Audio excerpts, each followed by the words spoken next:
তোমরা সবাই কেমন আছো? আশা করি খুব ভালো আছো। দেখো, আমি বাজারে গেছিলাম, বাজার থেকে আমি বোয়াল মাছ নিয়ে এসেছি। এই দেখো, আমি এই বোয়াল মাছটা আমি পেঁয়াজ রসুন দিয়ে ঝাল করব। তা কীভাবে করব শেষ পর্যন্ত ভিডিওটা দেখতে থাকো। আমি এখানে নুন হলুদ মেখে নেব।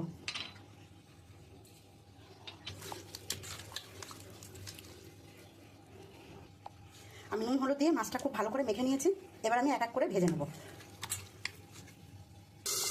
আমি এদিকে বোয়াল মাছ ভাজা বসিয়ে দিয়েছি, খুব ফাটছে বলে তাই আমি থালাটা ঢাকা দিয়ে দিয়েছি।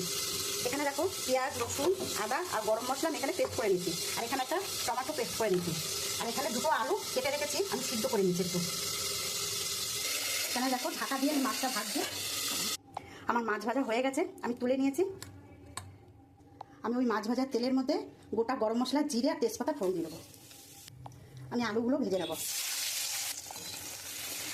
আমি আলুগুলো একটু ভেজে নিয়েছি। এবার আমি মশলাটা দিয়ে দেবো। আমি পেঁয়াজ রসুন আদা আমি বেটে রেখেছি, এটা দিয়ে দেবো। নুন হলুদ লঙ্কার গুঁড়ো জিরের গুঁড়ো ধনের গুঁড়ো আমি দিয়ে দেবো।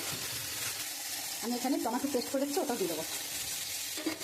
আমি খুব ভালো করে মশলার সাথে কষিয়ে নেব।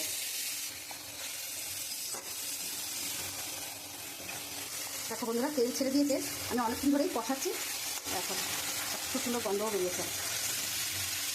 আমি খুব ভালো করে কষিয়ে নিয়েছি। এরকম কড়াই চলে গেছে। এবার আমি পরিমাণ মতন জল দিয়ে দেবো। আমি পরিমাণ মতন জল দিয়ে দিয়েছি। জলটা ফুটে গেলে আমি মাছটা দিয়ে দেবো। ঝোলটা ফুটে গেছে, এবার আমি মাছগুলো দিয়ে দেবো।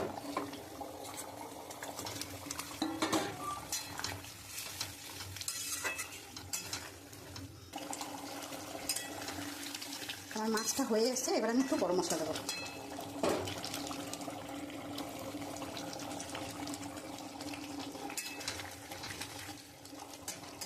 এবার আমি নামিয়ে দেবো।